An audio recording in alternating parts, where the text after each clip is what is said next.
राम। अब हम सभी अयोध्या कांड को अपने अंतर हृदय में महसूस करते हुए अरण्य कांड में प्रवेश करेंगे। अयोध्या कांड की कथा हमें भगवान के और भक्त के बीच के दिव्य भाव को प्रकट करती है। भक्त कैसा हो तो अयोध्या कांड कहती है भरत जैसा। और अयोध्या कांड की कथा यह भी कहती है, जो लोग कहते हैं कि भगवान श्रेष्ठ हैं, लेकिन अयोध्या कांड की कथा कहती है भगवान श्रेष्ठ नहीं है, भक्त श्रेष्ठ है। जनक जी से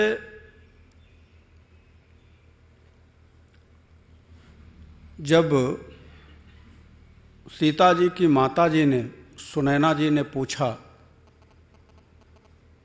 कि आप भरत चरित्र की बात करते हैं और भरत कथा हम सुन भी रहे हैं, लेकिन आपने कभी यह नहीं कहा कि भरत का चरित्र सुनो तुम, हम तुम्हें सुनाएं। तो उस समय जनक जी ने कहा, देवी भरत का चरित्र वह चरित्र है,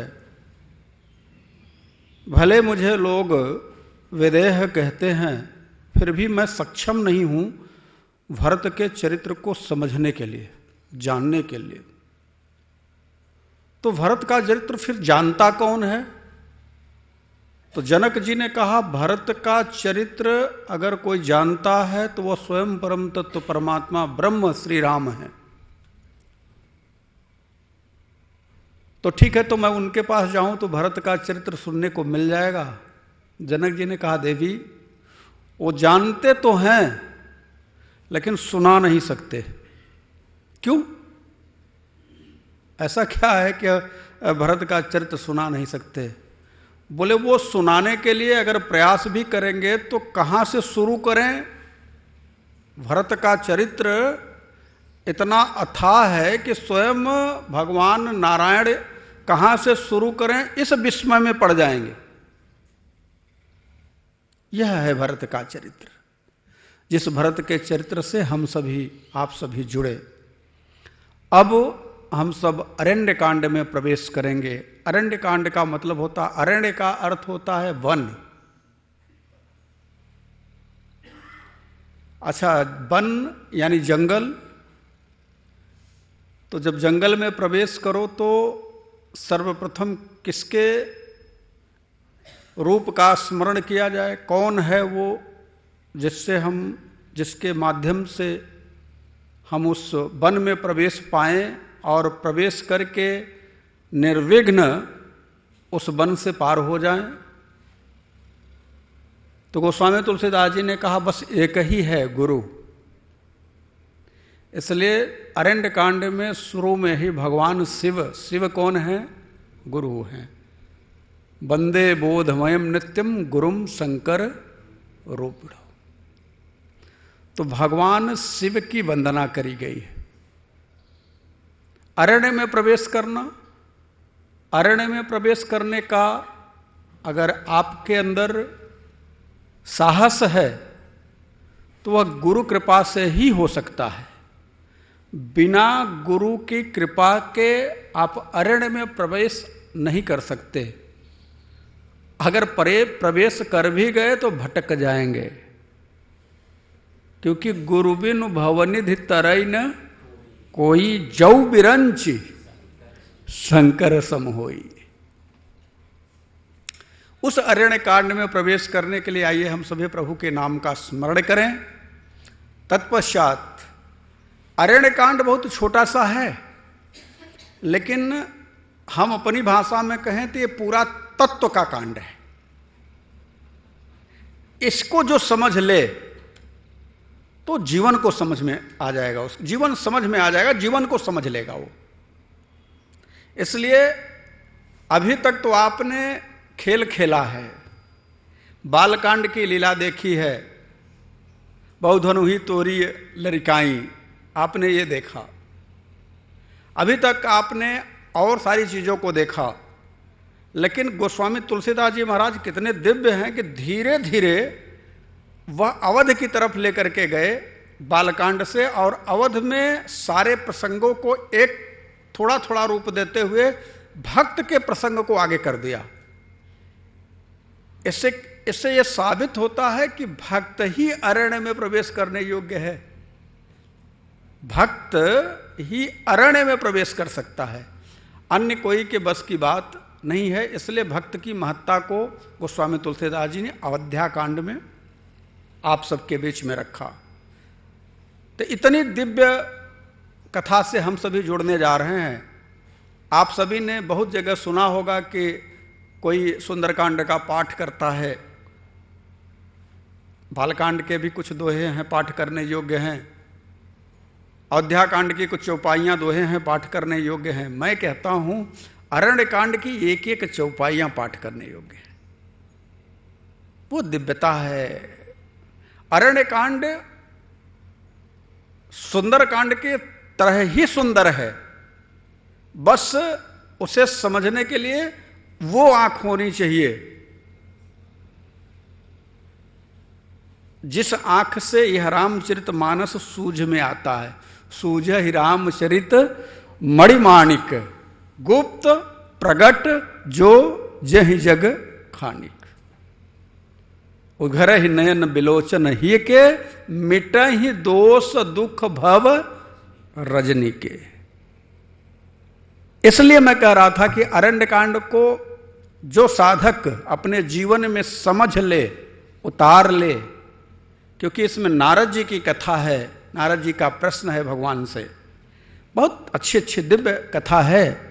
इसलिए मैं कह रहा था कि इस अरण्य कांड छोटा सा ही कांड है, लेकिन जो इस अरण्य कांड के भाव को अपने जीवन में उतार ले, उसे पुनः अरण्य में आना नहीं पड़ता। अरण्य किसे कहते हैं? ये संसार ही तो है वन, यही बिटप है। तो इस वन में पुनः आना नहीं पड़ता, इसलिए इस अरण्य कांड को समझना है। और शायद यही कारण रहा होगा कि गोस्वामी तुलसीदास जी महाराज ने अरण्य कांड को बहुत छोटा किया, क्योंकि तत्व की बात छोटे में कही जाती है। देखन में छोटा न लगे, घाव करे गंभीर। तो देखने में छोटा सा कांड है, लेकिन इसमें गंभीर बातें छिपी हुई हैं। इसलिए इस अरण्य को समझने के लिए हम सभी को भगवान के नाम के आश्रय के साथ जुड़ना होगा। तत्पश्चात हम सब अरण्य कांड में प्रवेश करेंगे। तो आइए एक बारगी हम सभी प्रभु के नाम के साथ जुड़े मन से। हम कभी कभी भगवान के अनेकों नाम, अनेकों श्लोक, अनेकों भाव से जुड़ने का प्रयास करते हैं, एक ही में नहीं जुड़ना चाहते। इसलिए आज हम दूसरे भाव के साथ में भगवान के साथ में जुड़ेंगे। वर्णानाम अर्थ संगानाम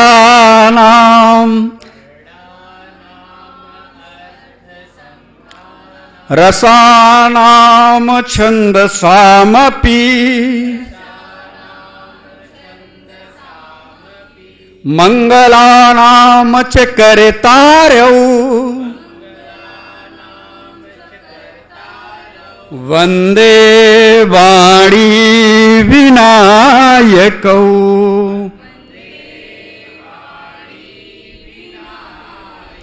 नीलांबुजग श्यामल कोमलांगम सीता समारोपित वाम भागम पाणौ महासायक चारु चापम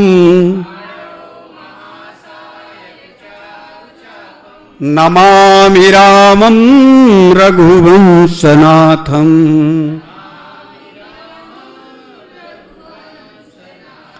श्री सीताराम समारंभा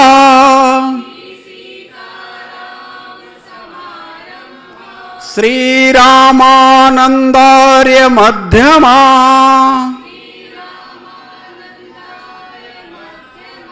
स्मदाचार्य पर्यन्ताम् वन्दे गुरु परम्पराम्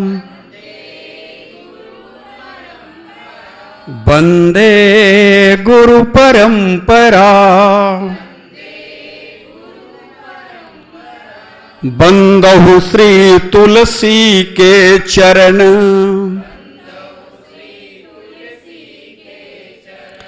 जिनकीन्ह्यो जग काज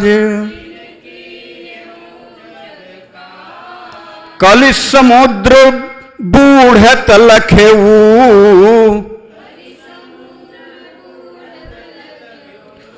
प्रगटेऊ सप्त जहाज प्रगटेऊ सप्त जहाज मंगल मूर्ति मारुति नंदन मंगल मूर्ति सकल मंगल मूल निकंदन सकल मंगल पवन तनय संतन हितकारी पवन तनय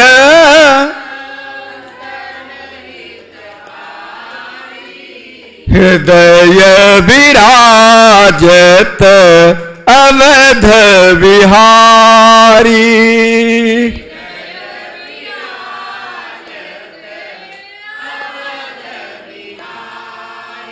मातु पिता गुरु गणपति शारद मातु पिता गुरु गणपति शारद शिव समेत शंभु सुख नारद शिव समेत शंभु सुख चरण बंदी बिनवऊ सब काहू चरण बंदी बिना वऊ सब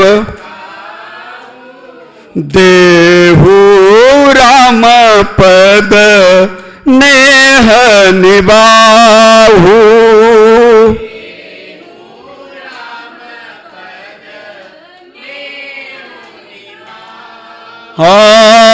देहु राम पद नेह निबाहु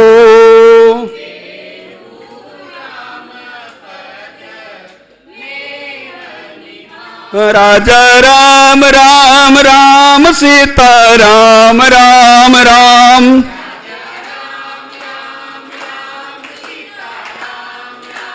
हाँ राजा राम राम राम सीता राम राम राम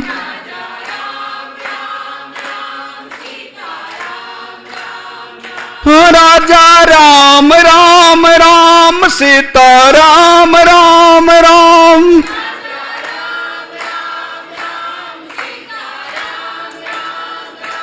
राजा राम राम राम सीता राम राम राम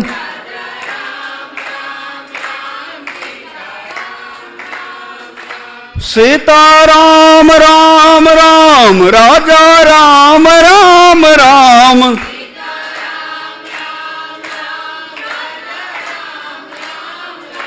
सीता राम राम राम राजा राम राम राम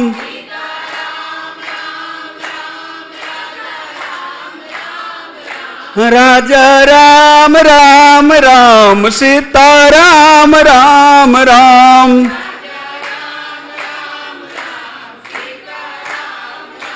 हाँ राजा राम राम राम सीता राम राम राम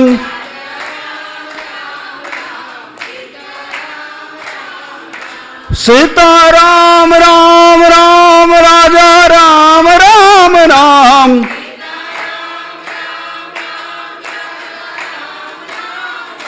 सीता राम राम राम राजा राम राम राम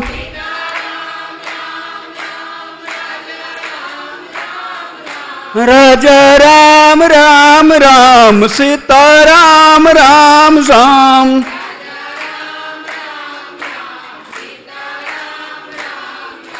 राजा राम राम राम सीता राम राम राम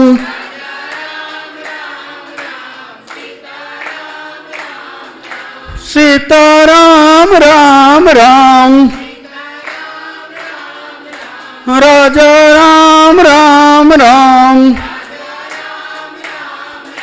सीता राम राम राम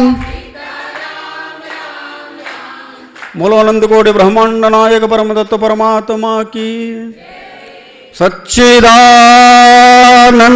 रूपाय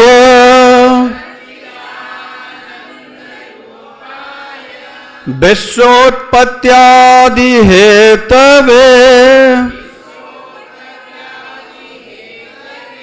तापत्रय विनाशाय श्री कृष्णाय वयं नमः रामाय रामभद्राय रामचंद्राय मानसे रघुनाथाय नाथाय सीताया पतये नमः अतुलित बलधामं हेमशैलाभदेहं धनुजबन कृशानं ज्ञानिनानम् अग्रगण्यं सकल गुण निधानम् आनराणामधीशं रघुपति प्रिय भक्तम् वात जातं नमामि वात जातं नमामि वात जातं नमामि। हे गोविंद हे मेरे राम हे मधुसूदन हे प्राणाधार हे मेरे राघव मुझे अपना बना लो प्रभु मुझे अपना बना लो प्रभु मैं आपका ही हूँ प्रभु मैं आपका ही हूँ प्रभु मुझे अपना बना लो प्रभु मुझे अपना बना लो प्रभु। हरि ओम तत्सत। भगवत धर्मानुरागियों,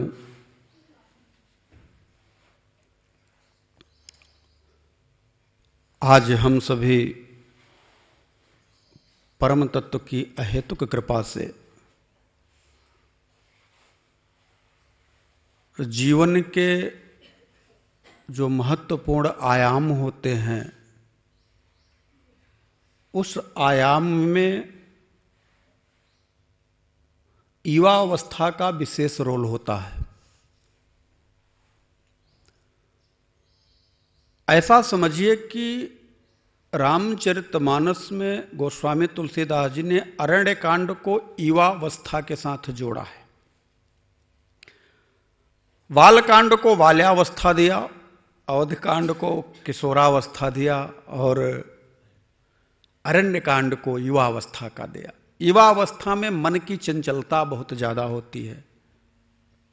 मन को कैसे बस में करें, कैसे संयमित करें, कैसे कंट्रोल करें, मन की क्या दशा होती है ये तो के ये जाने यापना कहरि जनावे पीव। तो इस मन की दशा को, इस युवावस्था को हमें किसी न किसी को सौंपने की जरूरत है। और वह कौन है जिससे सौंपा जाए? तो जगत में कोई दिखाई नहीं देता। जो आज देखने में अपने प्रतीत होते हैं वो स्वार्थवश कभी परायों की पंक्ति में खड़े नजर आते हैं। उनके स्वार्थ की पूर्ति नहीं हुई तो परायों की पंक्ति में आकर के खड़े हो जाते हैं। संसार में एक ही है, वह सिर्फ और सिर्फ गुरु है, जिसकी शरणागति लेने के बाद जीवात्मा कितनी भी विकट परिस्थिति हो, कितना भी भयावह जंगल हो, वन हो, धीरे धीरे गुरु की अंगुली पकड़ करके पार हो जाता है। यही कारण है कि इस युवावस्था यानी अरण्य कांड को, वन के कांड को, दूसरे भाषा में कहें तो यह वन का कांड है। और यह वन का कांड गोस्वामी तुलसीदास जी की नजर में उन लोगों के लिए ज्यादा महत्वपूर्ण है जो 52 के हो गए हैं।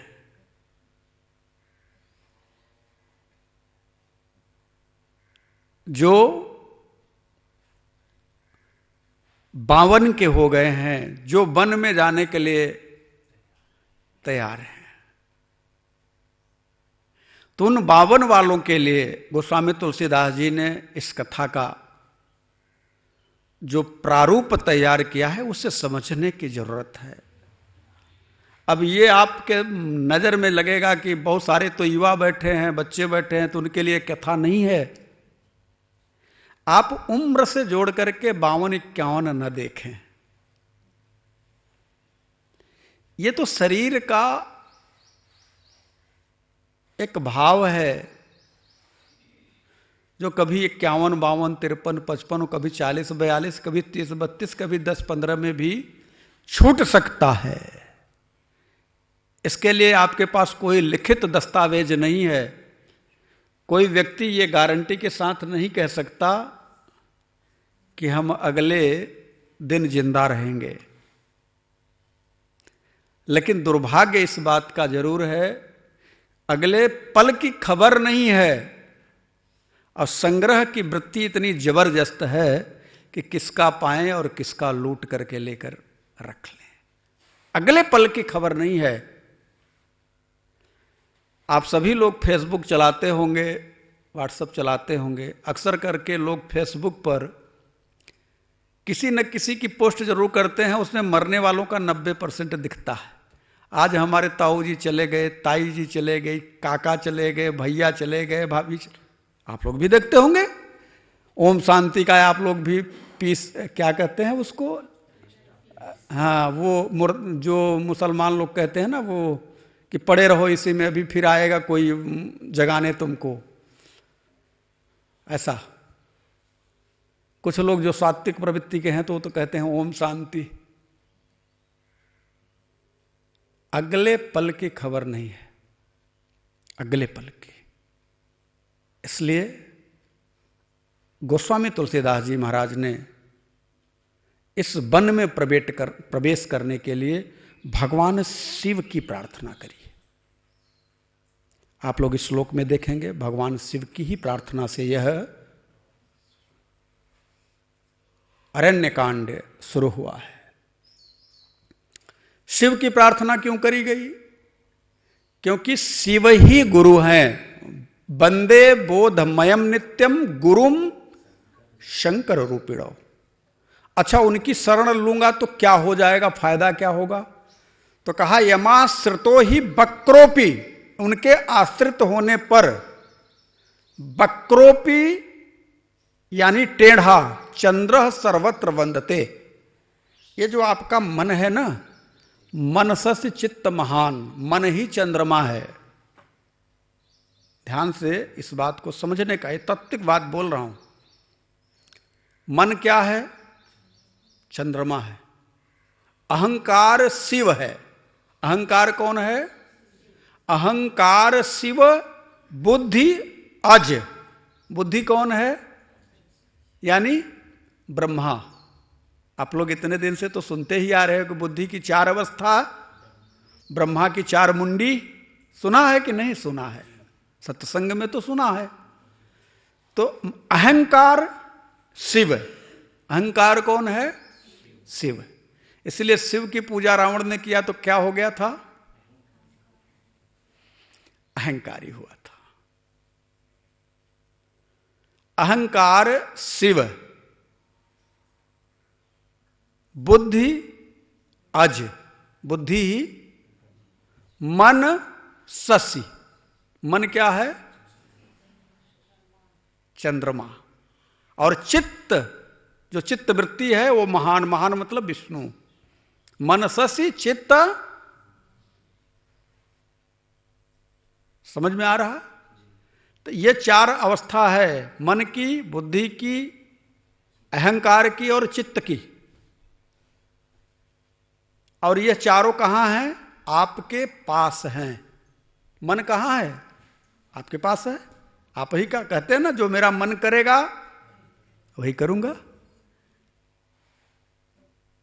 कभी कभी कहते हो इनकी बुद्धि खराब हो गई है, यानी इनका ब्रह्मा जी सठिया गए हैं, कहते हो ना।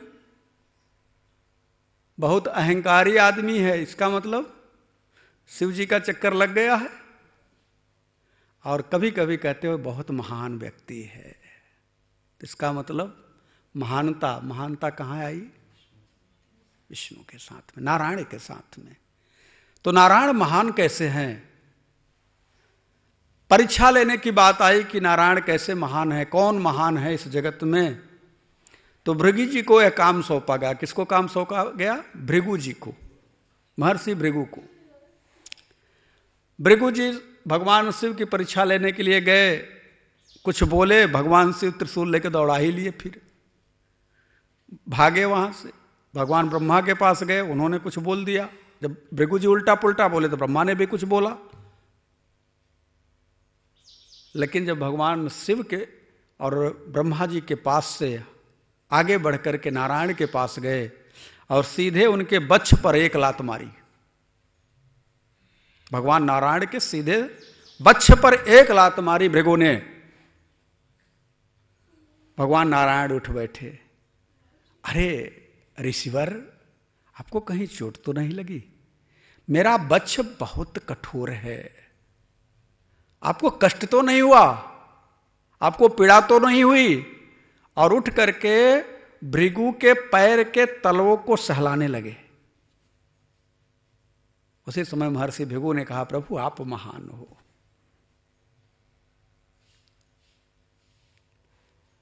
तो अब प्रश्न उठता है, तो क्या भगवान शिव महान नहीं है या ब्रह्मा जी महान नहीं है? यह तो आपके सोचने समझने के अलग अलग तरीके हैं। भगवान का ही एक रूप ब्रह्मा का है, हमारे नारायण का ही एक रूप ब्रह्मा का है, एक रूप विष्णु का है, एक रूप शिव का है। इसलिए भेद दृष्टि रख करके अगर आप कार्य करते हैं तो जीवन में कभी भी आपको सफलता नहीं मिलेगी। और भेद दृष्टि रखने वाले लोग कौन हैं? जिनके पास गुरु नहीं है। क्योंकि जिनके जीवन में गुरु नहीं, उनका जीवन। तो अरण्य कांड वह सदगुरु के लिए है कि जब तक सदगुरु की कृपा न मिले तब तक आप अरण्य यानी जीवन के झंझावात रूपी वन में प्रवेश करने के लायक पात्र नहीं है। इसलिए गुरु की कृपा मिले तभी आप इस अरण्य में यानी इस जीवन के भवाटवी में आप प्रवेश पा सकते हैं। अर्थात इससे निकलने का आपको मार्ग कोई सुझाने वाला जगत में है तो वह गुरु है। अब भगवान शिव की जब वंदना तुलसीदास जी महाराज ने करी तो तुलसीदास जी महाराज चूंकि जब भी कुछ बात नई कहते हैं तो कहते हैं एक बार, एक बार। और रामचरितमानस में 41 बार एक बार शब्द आया है। मतलब एक बार कहने का अभिप्राय कि जब कोई विशेष बात कहनी हुई तब एक बार। अच्छा, अरण्य कांड में जब प्रवेश हम करते हैं तो अयोध्या कांड का एक दोहा है। वह दोहा है कि राम की कथा क्या है उसको आप समझिएगा, फिर राम जी की जब कथा को आप समझेंगे तो राम सीता जी क्या कर रहे हैं वह समझ में आएगा, और जब राम जी सीता जी जो कर रहे हैं वह समझ में आएगा तभी आपको कथा समझ में आएगी। गोस्वामी तुलसीदास जी कहते हैं कि राम कथा मंदाकिनी। राम की कथा क्या है? एक नदी मंदाकिनी है। और चित्तकूट चित्तचारु। चित्रकूट क्या है? अपने चित्त की जो चंचलता है वही तो चित्रकूट है, उसे कुटस्थ करो, चित्त को एकाग्रचित्त करो। यानी राम की कथा मंदाकिनी में आप प्रवेश कब पाओगे? जब आपका चंचल चित्त कुटस्थ हो जाए। राम की कथा मंदाकिनी में स्नान करने का जो नियम है, प्रवेश पाने की जो योग्यता है, वह योग्यता यही है कि आप राम की कथा में प्रवेश कब पाओ? जब आपकी चित्त की चंचलता एकाग्र चित्त हो जाओ, स्थिर हो जाए, तभी आप राम की कथा को सुनने के अधिकारी हैं। और नहीं तो सीधे सीधे कहते हैं यह न कही हठही सठ सीलही, जो न सुनही जो न मन लाई सुनही हरि लीलही। जो मन को लगा करके अगर नहीं सुनते उनके लिए राम कथा नहीं। इसलिए राम कथा मंदाकिनी चित्रकूट चित चारु तुलसी सुभग स्नेह बस। तुलसीदास जी कहते हैं कि जिसके अंतर हृदय में राम की कथा रूपी मंदाकिनी उतरे, जिसका चित्र एकाग्र चित्त हो, तो उसके हृदय भवन में क्या होगा? तो कहा तुलसी सुभग स्नेह बस बन। उसके हृदय रूपी वन में क्या होगा? श्री रघुबीर बिहार। हमारे सीताराम जी महाराज बिहार करेंगे, विराजमान होंगे। तो ये जो राम की कथा है, इसे सुनने के लिए अपने चित्त की चंचलता को थोड़ा संयमित करिए और सुनिए कि गोस्वामी तुलसीदास जी कहते हैं एक बार की घटना है। एक बार चुनी कुसुम सुहाए, एक बार चुनी निज कर भूषण राम बनाए, निज कर भूषण सीत ही पहिराए प्रभु सादर, सीत ही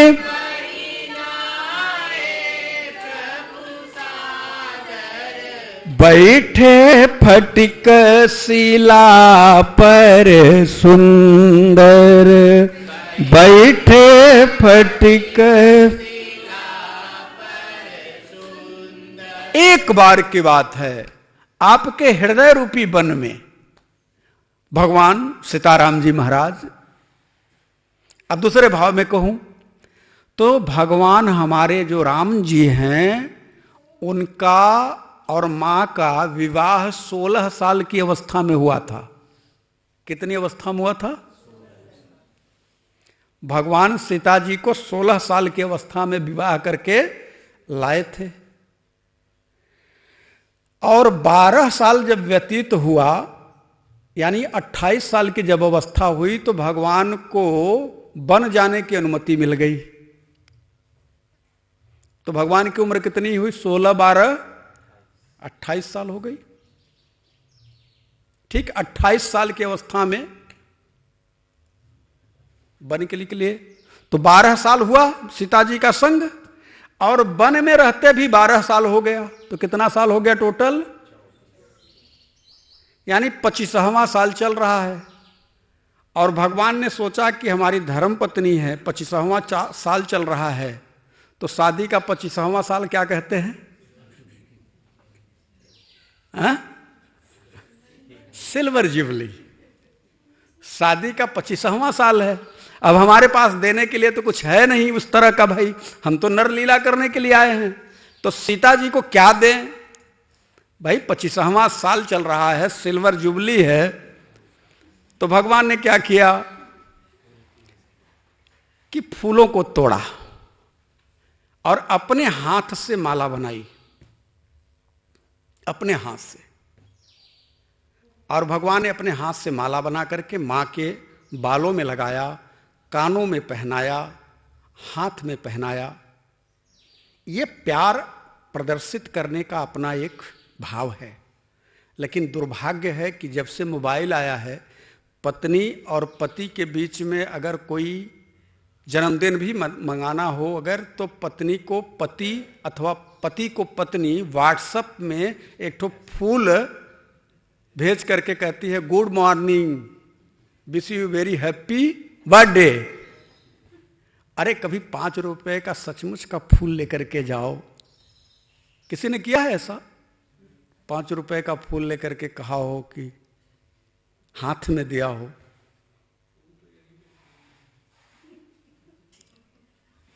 कभी बाबा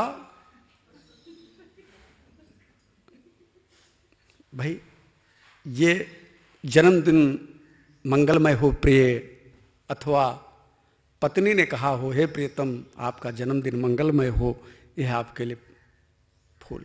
ऐसा किसी ने नहीं किया? किया तो जरूर होगा, लेकिन छिपा रहे हैं, बताएंगे नहीं। वैसे ठीक भी है, बताना भी नहीं चाहिए। तो हमारे प्रभु जगत के लोगों को बता रहे हैं कि अगर सिल्वर जुबली मनाना हो तो मेरी तरह मनाओ, मेरी तरह मनाओ। अब जिसकी जिसकी 25वीं आने वाली है, खूब ध्यान से सुन ले।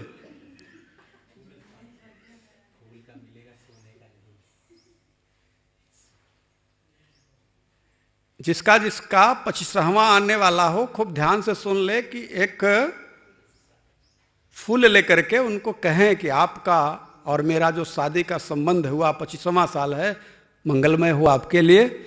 अब इतने तक दे करके शांत न रह जाएं, और नहीं तो मंगलमय जो है अमंगल में बदल सकता है शाम तक।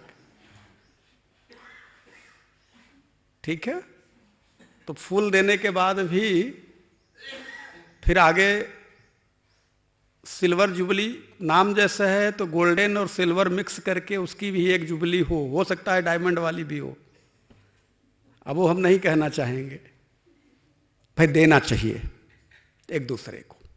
खैर, भगवान ने क्या किया कि हमारा 25वां चल रहा है, तो भगवान ने बढ़िया से एक गजरा तैयार किया अपने हाथ से फूलों की, मां को पहनाया और उनके हाथों में गजला पहनाया, बाल में लगाया, कान में लगाया। भगवान बड़े आदर के साथ में फटिक शिला पर बैठे। कभी आप चित्रकूट जाइएगा तो आपको वहां फटिक शिला देखने को मिलेगी। किसने किसने देखा है? चलिए, बहुत अच्छी बात, बहुत सारे लोगों ने देखा है इस फटिक शिला को।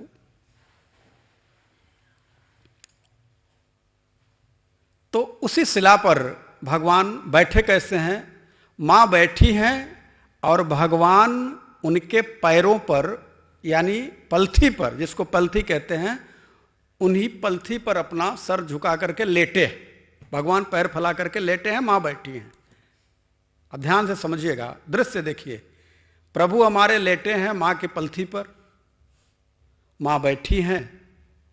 मां धीरे धीरे प्रभु के बाल को, जो जटाएं हैं उलझी हुई हैं, उनको धीरे धीरे मां सुलझा रही हैं। कितना मनोहर दृश्य है हमारे राघव सरकार का, कि दिव्य भाव है। एक भक्त के लिए इससे बढ़िया सुंदर झांकी क्या हो सकती है कि जिसकी मां बैठ करके उसके पिता के सर के बाल को सहला रही हो और हम सभी पुत्र जी भर के निहार रहे हों। इससे बढ़िया दृश्य अच्छा बताओ क्या हो सकता है? कितनी दिव्यता है। लेकिन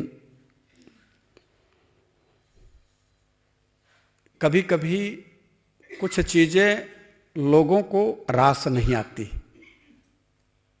कभी कभी भगवान बैठे हैं, लेटे हैं, मां बैठी है और तब तक एक घटना घटती है। घटना क्या है कि इंद्र का बेटा, जयंत नाम है उसका, इंद्र का बेटा है, वह चूंकि राजा का लड़का है, इंद्र मतलब राजा, और राजा में भी कौन? देवताओं का राजा। तो आज तो आप लोग देखते ही हैं, कोई मंत्री का बेटा हो जाए, विधायक का बेटा हो जाए तो उजड्ड हो जाता है, संयमित नहीं रहता। वो तो देवताओं के राजा इंद्र का बेटा है, तो घूमने के लिए निकला है, जहां मर्जी है वहां घूम रहा था, पृथ्वी लोक पर घूम रहा था। किसी से सुन रखा था कि यहीं पे भगवान इस समय पंचवटी में ही लीला कर रहे हैं, विहार कर रहे हैं, आए हैं तो चलूं देखूं, उनके दर्शन कर लूं। इतना तक तो ठीक था। अब दर्शन करने की इच्छा से आया। अच्छा, आया कहां से है? स्वर्ग से। यह बात मैं इसलिए आप सबको समझा रहा हूं कि खूब अच्छी से बैठ जाए। वो आया कहां से है? और मद में अंधा है, मदांध है। क्यों? क्योंकि इंद्र का बेटा है। कोई उसका कहते हैं ना भाई इंद्र का बेटा है, कोई क्या बिगाड़ लेगा उसका? तो इंद्र का बेटा है तो इसलिए मदांध है। कैसा है? मदांध है। अब आया पृथ्वी लोक पर और भगवान की इस अवस्था को देख करके उसके मन में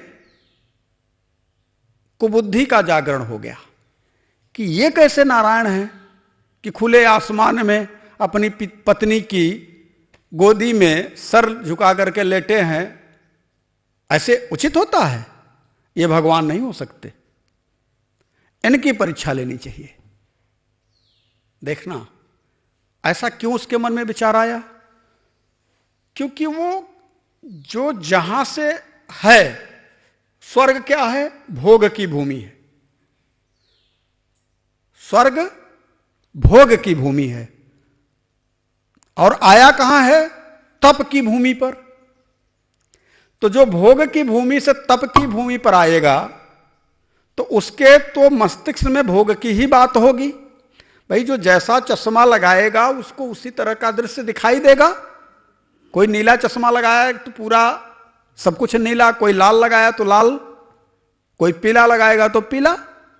तो वो भोग का चश्मा लगा करके आया था, इसलिए हमारे ठाकुर जी को वह उसी चश्मे से देखने लगा कि ये देखिए ये भगवान हो ही नहीं सकते, और भगवान है तो इस तरह का, मुझे इनकी परीक्षा लेनी चाहिए। और परीक्षा लेने के लिए मन बना करके चल दिया।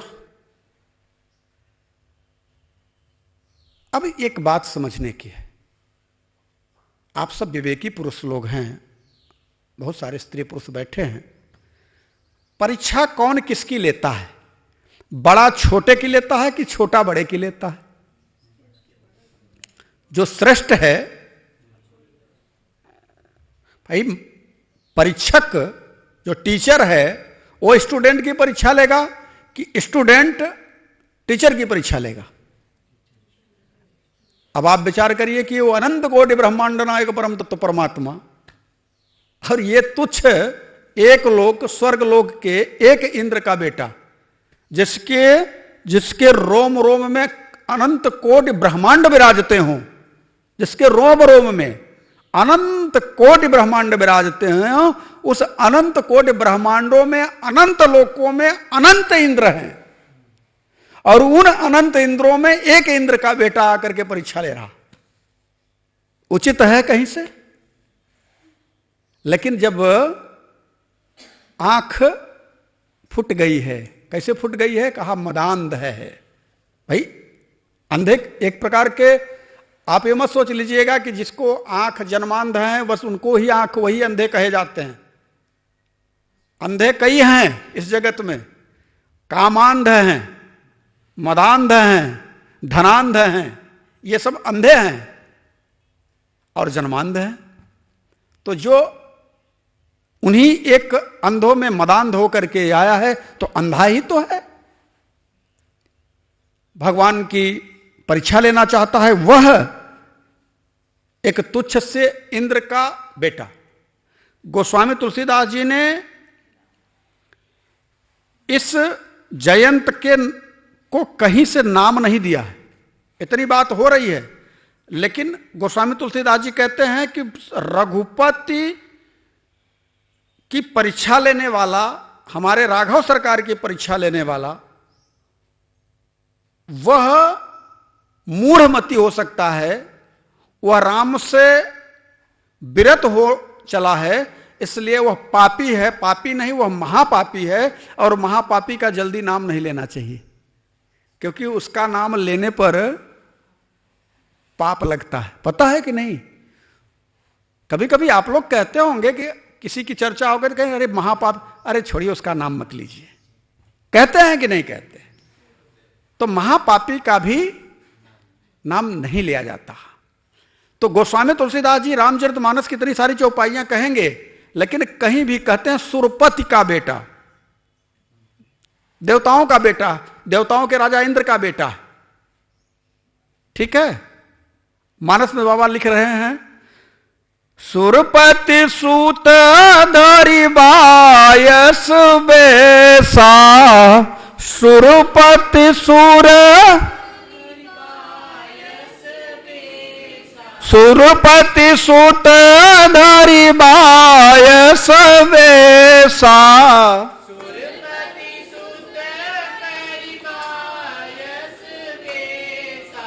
सठ चाहत रघुपति बल देखा, सठ चाहत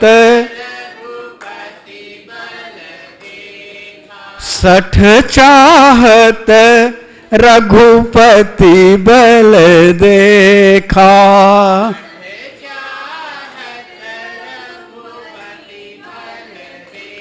सीता चरण चोचहति भागा, सीता चरण चोचहति, मूढ़ मंदमति कारण कागा, मूढ़ मंदमति, हा हा मूढ़ मंदमति कारण कागा।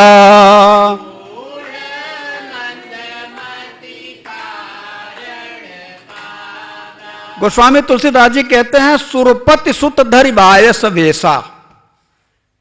इसमें दो बात है, समझने की बात है। मैंने कहा ना अरण्य कांड है, तत्व की बात है। वायस का वेश, कौवे का वेश धारण करके सुरपति सुत यानी इंद्र का बेटा चला, और क्या करने के लिए चला? भगवान के बल को, पराक्रम को देखने के चला, जांचने के लिए चला, परीक्षा लेने के लिए चला। और क्या किया? सीता चरण चोचहति भागा। देखिए गोस्वामी तुलसीदास जी महाराज, ये जो रामचरितमानस है बड़ी मर्यादा का चरित्र है। वाल्मीकि रामायण में कुछ और लिखा है, रामचरितमानस में कुछ और लिखा है।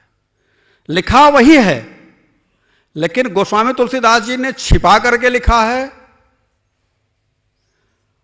और वाल्मीकि के श्लोक ने छिपाया नहीं है। सीता चरण चोचहति भागा, इस शब्द से ऐसा प्रतीत होता है कि मां के चरणों में चोच मार करके चला गया। लेकिन यह हकीकत नहीं है। क्यों नहीं है? अब समझिए कि प्रभु हमारे मां के गोदी में लेटे हैं, ठीक है, लेटे हैं। अब आंख मूंदे हैं, वो लेटे हैं, और मां उनके बालों को सहला रही है। और अगर वो चोंच हट करके भागेगा चरण में, पैर में, तो भगवान तो देख नहीं रहे हैं। समझिएगा थोड़ा, भगवान तो देख नहीं रहे हैं, तो पता कैसे चलेगा? और मां बताने वाली नहीं है। क्यों? क्योंकि प्रभु जाग जाएंगे, उनकी सेवा कर रही, इसलिए वो बताना नहीं चाहती। तो वास्तव में चोच मारा कहां था? यह अवधि भाषा है, बड़ी गुप्त बात है। सीता अचरन चोच हति भागा। देहात में आज भी माताएं कहती हैं कि अपना आंचल अचरा छिपा लो, यानी अब आप समझ सकते हैं जो मैं कहना चाहता हूं। तो मां के कहां पर वो चोच मारा? अचरण में। समझ में आया? वो मेरी मां है, इसलिए बस इतना ही कहूंगा। सीता चरण चोचहति भागा। सीता अचरण चोचहति भागा। अब जब चोच से मारा तो खून निकलना शुरू हुआ, और जब खून निकला तो भगवान गोदी में सोए थे, तो उनके ऊपर खून गिरा। तब प्रभु ऐसे जागे, देखा। अगर चरण में चोच मारता तो प्रभु को पता चलता। लेकिन गोस्वामी तुलसीदास जी ने कितनी मर्यादा के साथ में लिखा है, सीता चरण चोचहति भागा, सीता चरण चोचहति भागा, सठ चला रुधिर मूढ़ मंद मति कारण कागा। मूढ़ मंद मति, सीता के अचरण में चोच मार करके भगा। आप समझ में आ गई बात? ये वह मूढ़ है, मंदमती है। गोस्वामी तुलसीदास जी ने अभी तक नाम नहीं लिया। क्यों? राम के विरोध में जो खड़ा हो जाए वो महापापी है, और ऐसे पापी का नाम नहीं लेना चाहिए। ये राम का विरोध कर रहा है ना, राम विरोधी है। संसार में आज भी, मैं कुछ गलत नहीं कह रहा हूं, तो आज भी कुछ मूढ़मती के लोग हैं जो कि राम के विरोध में अनर्गल प्रलाप करने से चूकते नहीं हैं।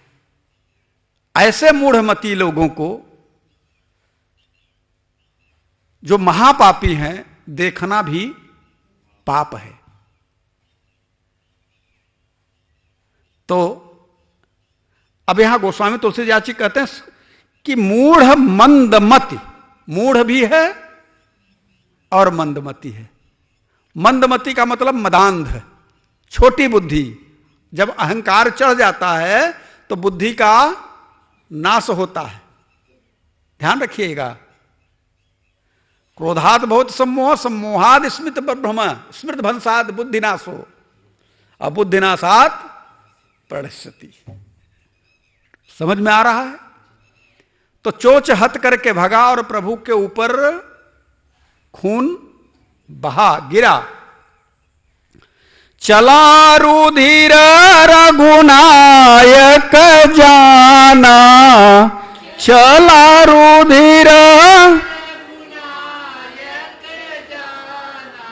सीक धनुष सायक संधाना, सीक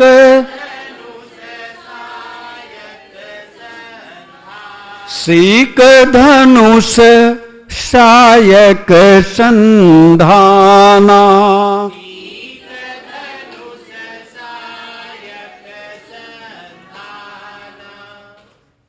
प्रभु ने जब देखा कि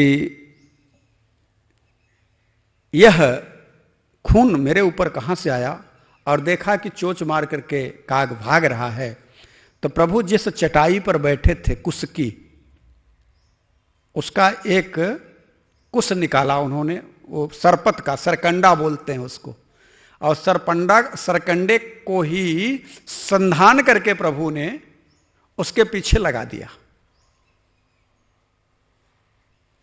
अब विचार करिए कि एक सरकंडा है छोटा सा तिनका, और प्रभु ने उसको संधान करके उसके पीछे लगा दिया और वो भागने लगा। अब अभी तक तो वो सोच रहा था कि देखूं इनके बल पौरुष को, और अब जब सरकंडा लगा, भागना शुरू किया, तो भाग करके अपने पिता के पास गया, अपने रूप में गया। अभी तक कौवे के रूप में था, भाग करके पिता के पास गया, इंद्र के पास गया। और इंद्र के पास जैसे ही गया,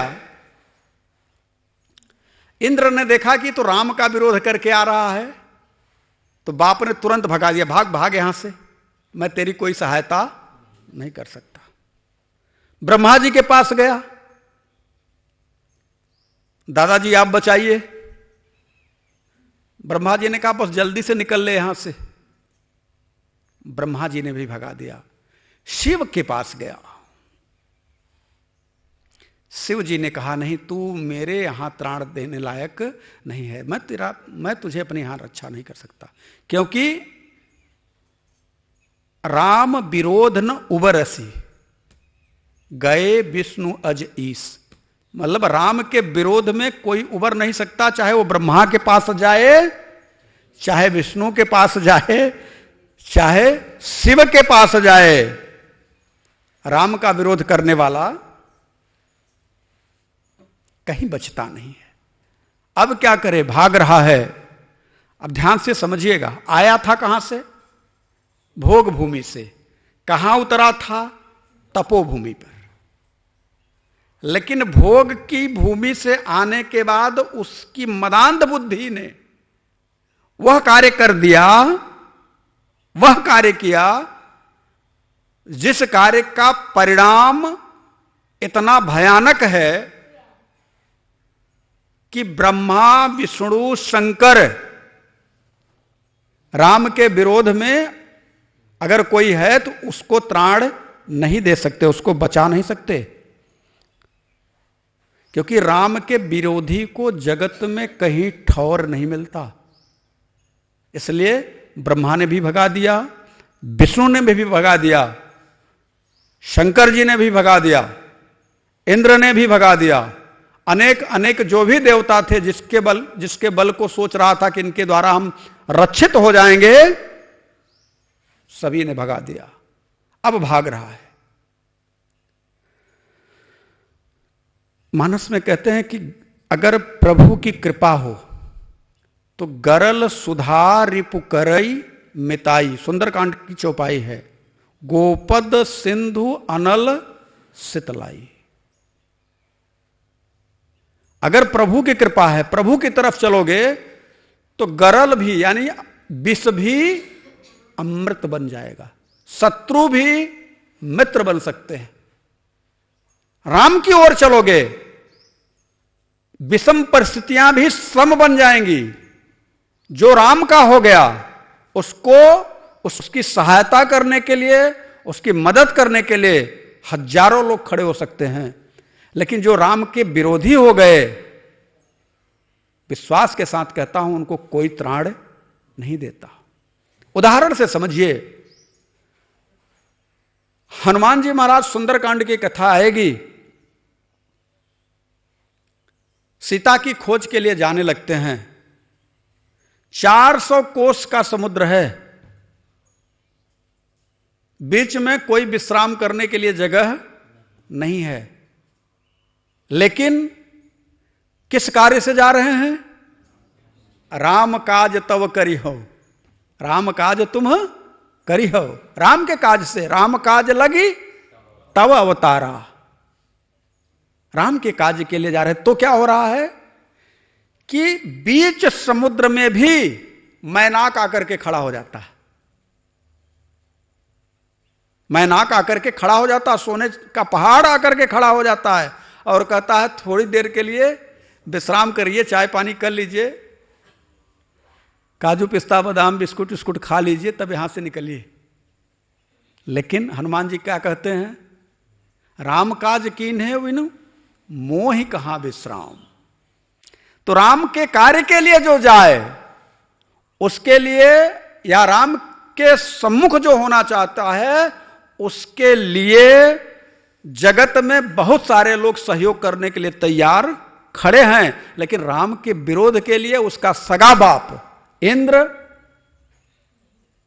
ब्रह्मा, शंकर।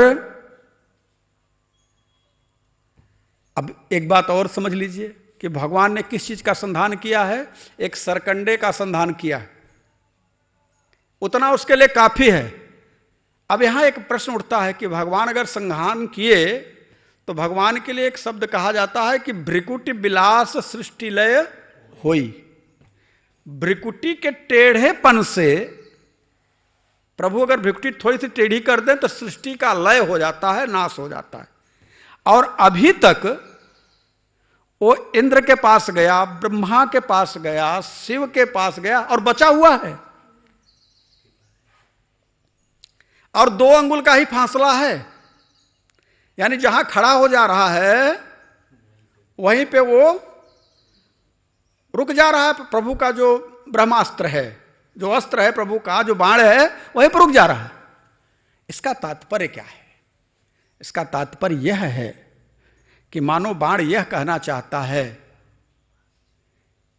कि मुझसे विरोध करने पर तुझे कोई संसार में, अनंत कोटि ब्रह्मांड में कोई बचाने वाला, राम विरोध न उबरसी गए विष्णु अज ईस। विष्णु अज और ईस यानी शंकर ब्रह्मा विष्णु के पास जाने के बाद भी तुम उबर नहीं पाओगे राम के विरोध से, तुम्हें कोई नहीं बचा सकता। तो राम के विरोध से बचाएगा कौन? अब विचार करिए, अगर राम का कोई विरोधी हो गया और राम के विरोध को कोई त्राण देने वाला नहीं है, तो राम के विरोध से कोई बचाने वाला है? तो कहा है गुरु है, एक संत है। अब मानस में बाबा कहते हैं, काहू न बैठन काहन ओही, काहू न राखी को सकई राम कर द्रोही।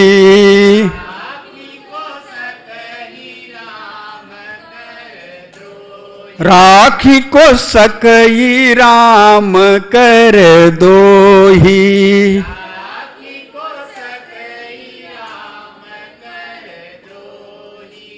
कोई बैठने के लिए नहीं कहा, कौन रखेगा राम के द्रोही को? लेकिन एक संत खड़ा हुआ। नारद देखा विकल जयंता, नारद देखा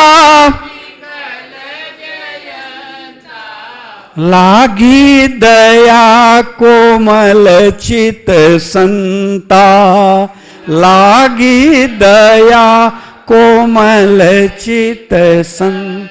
अब देखिए, नारद जी जैसे ही मिले, भाग रहा था, ऐ सुन यहां आओ, आके खड़ा हुआ, विकल था, सुन, खड़ा हुआ। अब गोस्वामी तुलसीदास जी यहां उसका नाम ले रहे हैं। इतने देर तक गोस्वामी तुलसीदास जी ने एक भी बार उसका नाम नहीं लिया।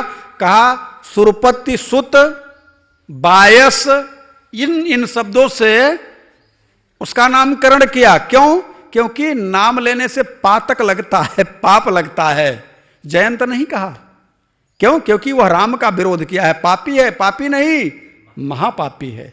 अच्छा देखिए, एक बात और कह दूं कि राम का विरोध, राम से बैर अगर कोई कर ले तो राम उसे क्षमा कर देते हैं, लेकिन राम के भक्त से अगर कोई विरोध कर ले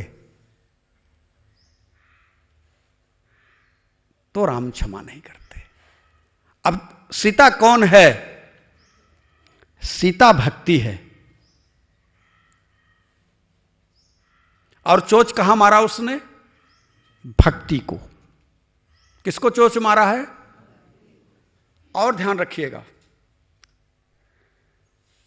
किसी के जीवन में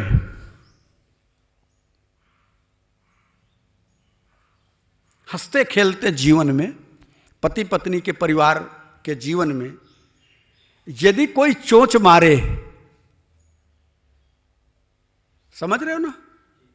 यदि कोई चोंच मारता है, परिवार को लड़ा देता है, पति पत्नी में बैर करवा देता है, माता पिता में बैर करवा देता है, सास पतोहू में बैर करवा देता है, तो इसको क्या कहते हैं? चोंच मारना। क्या कहते हैं? और जो चोंच मारने वाला होता है वो कौन हो सकता है? वो कौवा हो सकता है। चोंच मारने वाला कौन हो सकता है? कभी कभी मैं नाम नहीं लूंगा, कभी कभी कुछ बेटियां भी आती हैं और कहती हैं कि गुरुजी, मेरी सासू माँ मुझे रहने नहीं दे रही, हमारे पति पत्नी में चोंच मार रही। और कभी कभी हमने देखा है कि बेटे भी आते हैं मेरे पास, कहते हैं गुरुजी एक बात आपसे कहनी थी, अकेले इसलिए आया हूं, बोलो। पत्नी को साथ इसलिए नहीं ले आया कि वो उसके सामने मैं कह नहीं सकता। मैंने कहा नहीं, बताओ क्या बात है? बोला मेरी सासू माँ मेरे परिवार में होता है कि नहीं, फोन करके चोंच मारती है।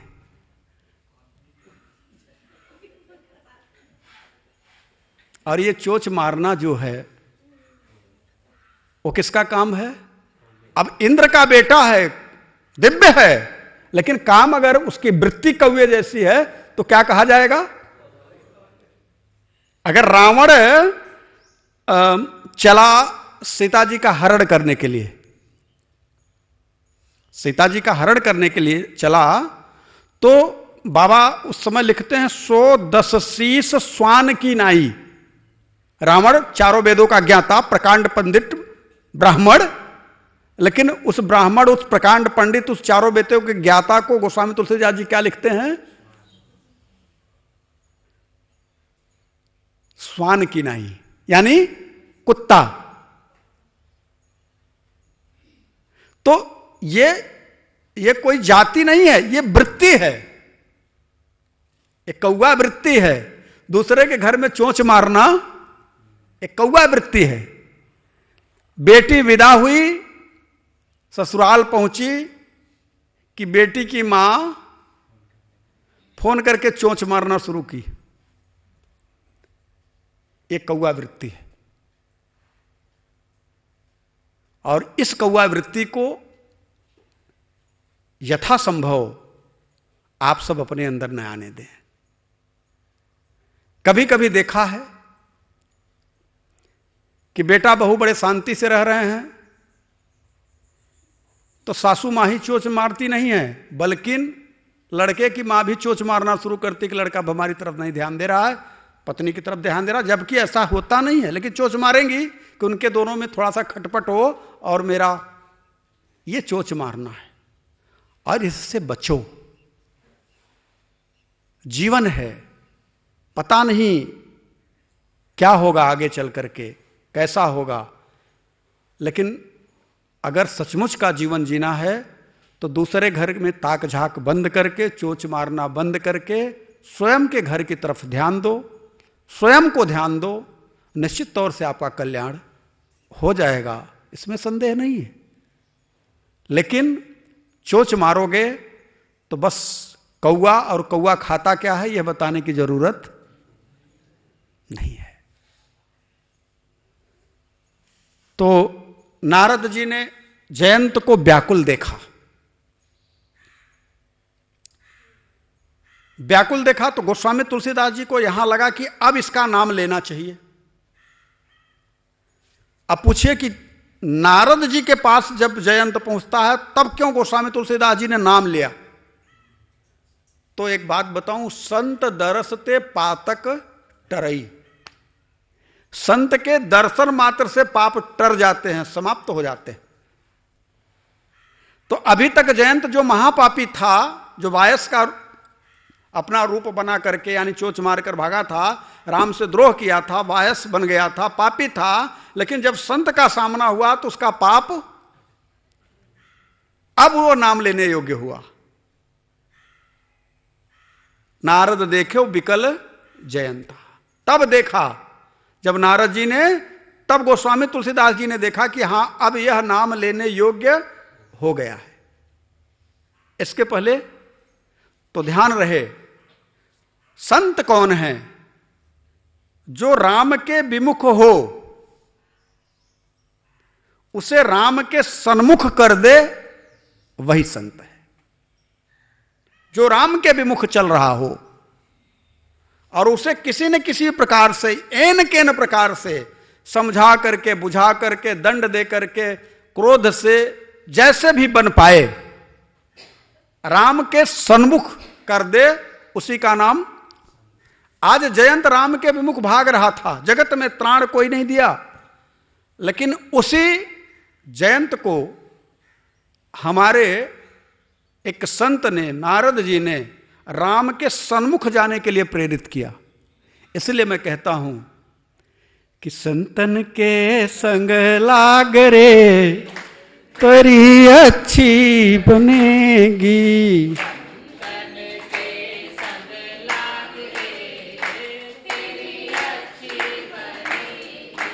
संतन के संग लाग रे तेरी अच्छी बनेगी,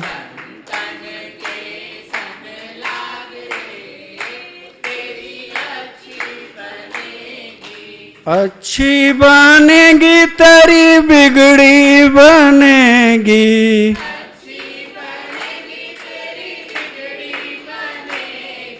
बिगड़ी बनेगी तेरी बिगड़ी बनेगी,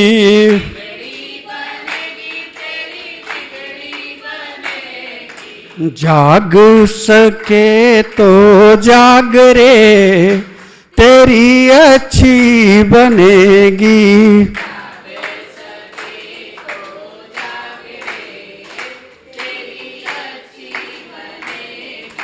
जाग सके तो जाग रे तेरी अच्छी बनेगी,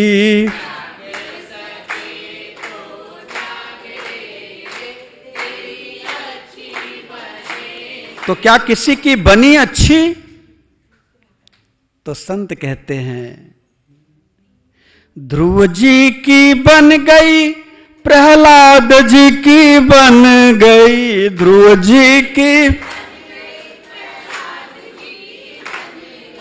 ध्रुव जी की बन गई, प्रहलाद जी की बन गई, ध्रुव जी की,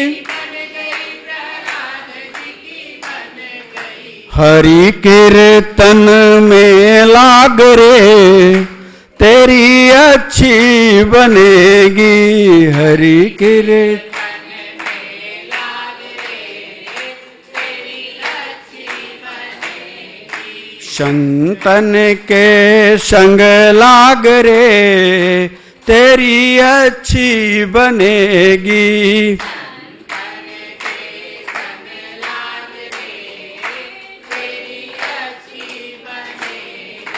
संत के पास जाने पर होगा क्या? जयंत जो कौआ है, अभी क्या है? कौआ है जयंत, तो संत के पास जाएगा तो क्या होगा? कागा से तो ही हंस करेंगे,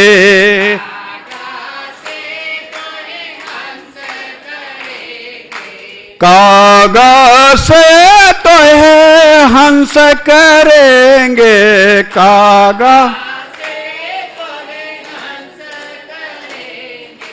मिटे जाए तन के दाग रे तेरी अच्छी बनेगी,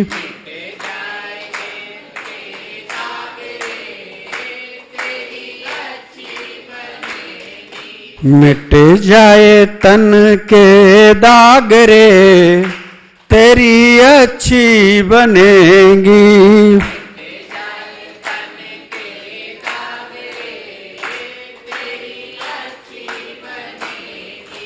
अच्छी बनेगी तेरी किस्मत सजेगी।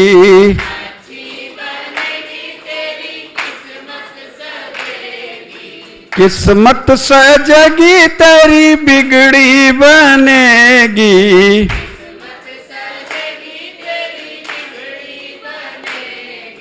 राम चरण अनुराग रे तेरी अच्छी बनेगी। राम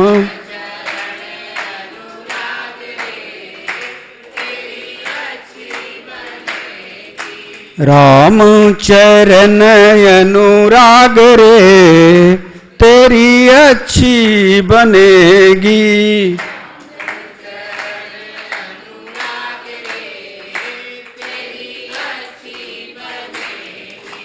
अच्छी बनेगी तेरी किस्मत सजेगी।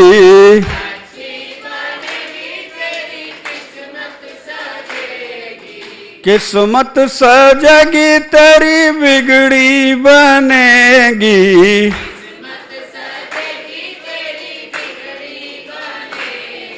संत चरण में लाग रे तेरी अच्छी बनेगी।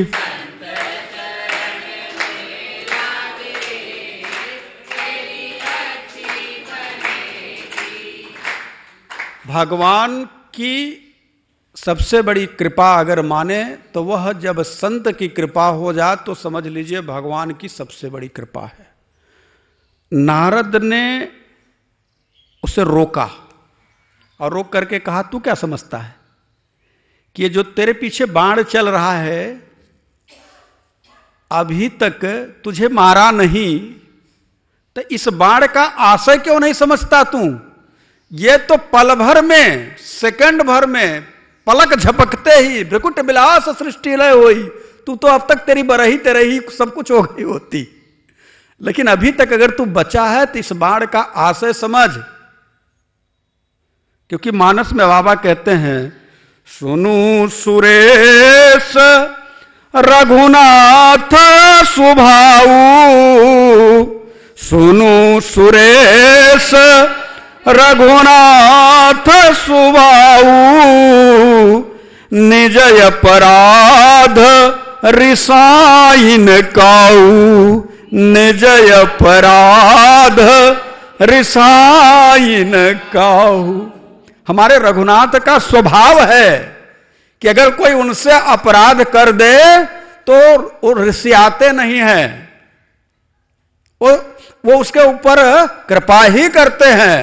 लेकिन जो अपराध भगत कर करई।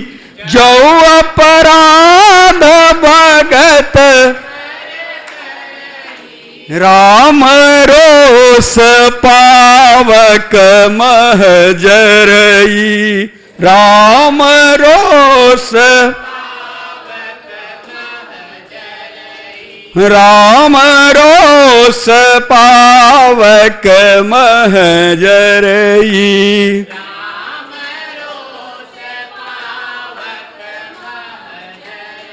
राम कौन है? ब्रह्म है। भक्ति कौन है? सीता है। भक्ति के गोद में ब्रह्म लेटा है और उस वायस ने भक्ति का अपमान किया। अपराध किसका बना? भक्ति का। और जब भक्ति का अपराध बने, समझने की बात है, यदि भक्ति के प्रति अपराध बन जाए तो भगवान मौका देते हैं। क्या मौका देते हैं? कि तू जगत में भाग ले, कोई तुझे त्राण देने वाला नहीं, किसी संत की शरण में चला जा। और उस संत की शरणागति जब तुझे मिलेगी और वह संत पुनः मेरे पास तुझे भेजेगा, तब तेरा अपराध मैं क्षमा करूंगा। देखिए, कर्म है, अगर कोई करता है, कर्म प्रधान विश्व रचि राखा। जो जस करई तासु फल चाखा। कर्म की प्रधानता है। कर्म तो जो करेगा उसका फल मिलेगा। हमारी कोर्ट, चाहे वो लोअर कोर्ट हो, हाई कोर्ट हो, सुप्रीम कोर्ट हो, बाध्य है सजा देने के लिए, बाध्य है। वह अपने नियम कानून के बिना नहीं चलती, लेकिन उस कोर्ट के भी ऊपर कोई एक बैठा है, वह राष्ट्रपति है। वो चाहे तो उसकी सजा को क्षमा कर सकता है। तो कर्म का जो भाव है वह सजा के योग्य है। इसलिए न ब्रह्मा जी ने, न विष्णु ने, न शंकर ने, न इंद्र ने, न किसी ने उस जयंत को त्राण नहीं दिया। सजा मिलेगी, सजा मिलेगी, सजा मिलेगी।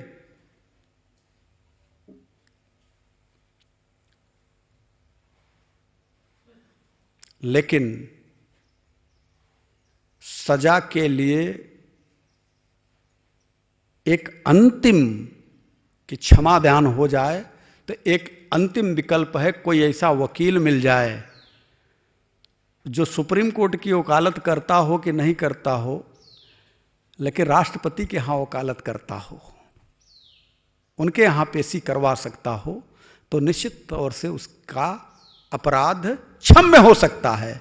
और आज एक संत मिला है। देखिए, ये तभी संभव है जब आप भजन करोगे। अपराध प्रतिदिन आप करते हो, कहीं न कहीं किसी न किसी रूप में आपसे अपराध बन ही जाता है। लेकिन ये जो भजन है परमात्मा के नाम का, वही एक दिन आपको पुनः परमात्मा से मिला देगा। अपराधी भी हैं, भगवान तो कहते हैं अपिच सुदुराचारो भजते माम अनन्य भाग।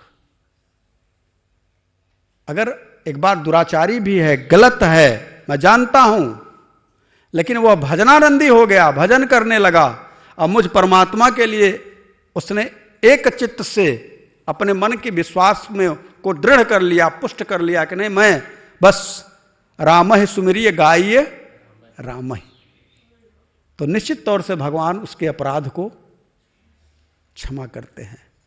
इसलिए तो संत गाते हैं, जो करते रहोगे भजन धीरे धीरे, जो करते रहोगे भजन धीरे धीरे, जो करते रहोगे भजन धीरे धीरे, जो करते रहोगे भजन धीरे धीरे, तो मिल जाएगा वो सजन धीरे धीरे, तो मिल जाएगा वो सजन धीरे,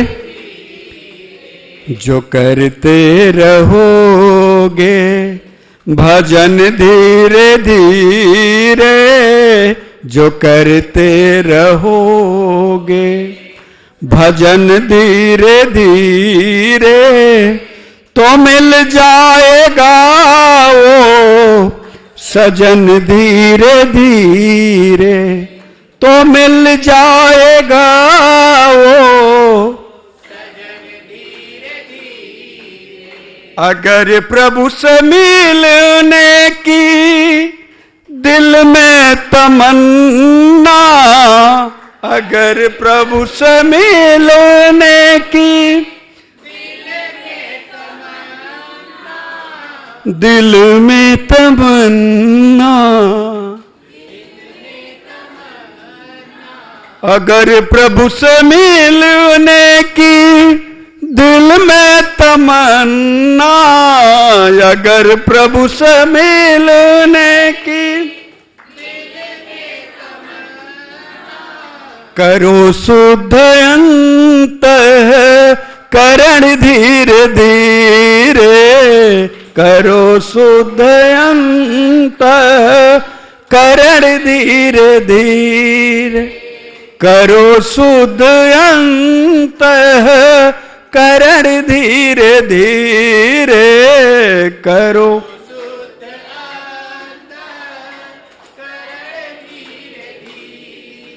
परमात्मा से मिलन की अगर तमन्ना हो तो अंतःकरण शुद्ध हो, और अंतःकरण शुद्ध कब होगा? जब गुरु की संगत होगी। क्यों? बिना गुरु के बिन गुरु भवनिधि तरई न कोई। तो अंतःकरण शुद्ध हुआ। नारद ने जयंत से कहा, तू क्या समझता है? ये बाण तुझे पल भर में समाप्त कर सकता है, लेकिन यह तूने भक्त का अपराध किया है, तुमने भक्ति का अपराध किया है।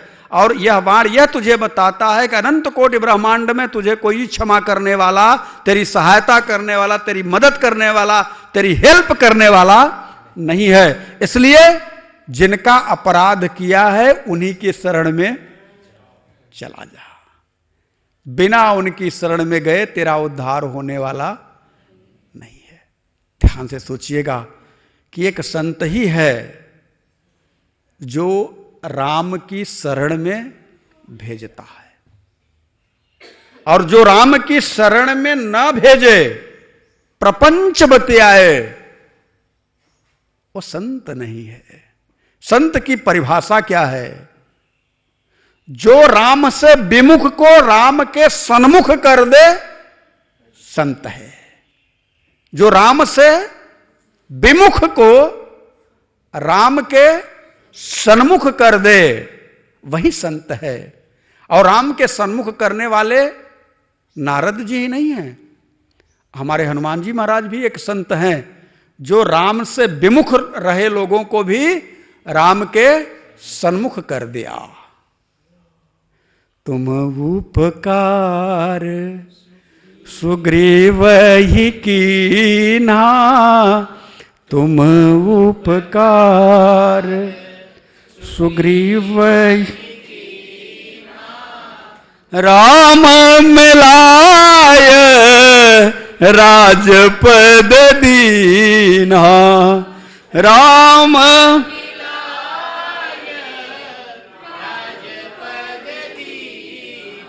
तुम्हारो मंत्र, तुम्हारो मंत्र विभीषण माना, तुम्हारो मंत्र विभीषण माना, लंकेश्वर भय सब जग जाना, लंकेश्वर भय